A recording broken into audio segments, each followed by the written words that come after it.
Le 25 janvier, Jean-François Lefebvre présentait ses premiers vœux à la communauté hospitalière. Il était accompagné de Jean-Paul Denanot, président du conseil de surveillance, et du professeur Alain Vergnenègre, président de la commission médicale d'établissement. Les éléments de son discours sont disponibles sur le site internet du CHU.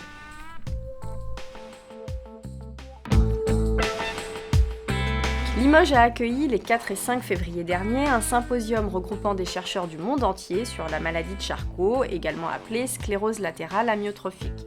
C'est une maladie dont à ce jour on ignore les causes. Les équipes de chercheurs limougeaux, coordonnées par le professeur Philippe Couratier, ont présenté les résultats des travaux qu'ils ont menés depuis 4 ans sur le probable lien entre la maladie de Charcot et la cyanobactérie BMAA. Ces travaux devraient aider les chercheurs au niveau international à comprendre le mécanisme de cette maladie. Le CHU de Limoges a été classé 5e hôpital le plus actif sur Twitter au 1er janvier 2016. Pour suivre notre actualité, suivez-nous sur Twitter. Les 23 et 24 janvier, le CHU de Limoges participait à la première journée nationale de l'innovation en santé. Une journée mise en place par le ministère de la Santé pour permettre au grand public de découvrir les progrès réalisés dans le champ de la santé. Le Dr François Bertin a présenté le sternum en céramique, une innovation made in Limoges. Le CHU vient de mettre en place une consultation dédiée aux sportifs victimes de traumatismes crâniens légers, appelés également commotion cérébrale. À ce jour, il n'existe que 2 consultations de ce type en France, une à Paris et l'autre à Toulouse.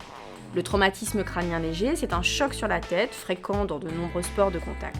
Il se manifeste par un comportement inhabituel du joueur. Souvent minimisé, les conséquences peuvent pourtant avoir de lourdes répercussions. Il est donc important que les sportifs consultent dès le choc. La consultation a lieu les mercredis après-midi sur rendez-vous dans le service de neurochirurgie du CHU. Et une avancée majeure contre la maladie de Berger, une maladie auto-immune atteignant les reins. C'est une première mondiale, des chercheurs du CHU et de l'Université de Limoges ont réussi à mettre au point une souris transgénique capable de reproduire la maladie. Ce modèle animal va permettre aux chercheurs de comprendre le développement de cette maladie et ce qui la déclenche. Il y a un an, le CHU de Limoges mettait en place un service de médecine d'urgence de la personne âgée. Il s'agit de la première unité de ce type en France. Composée de professionnels de la gériatrie, la MUPA assure une prise en charge globale des patients âgés de plus de 75 ans admis dans le service des urgences. Un an après, le bilan est très positif. Plus de 2000 personnes âgées ont été prises en charge, le temps de passage a été réduit de 3h35, le taux de retour à domicile est passé de 20 à 35% et 36 hospitalisations par mois en moyenne sont évitées.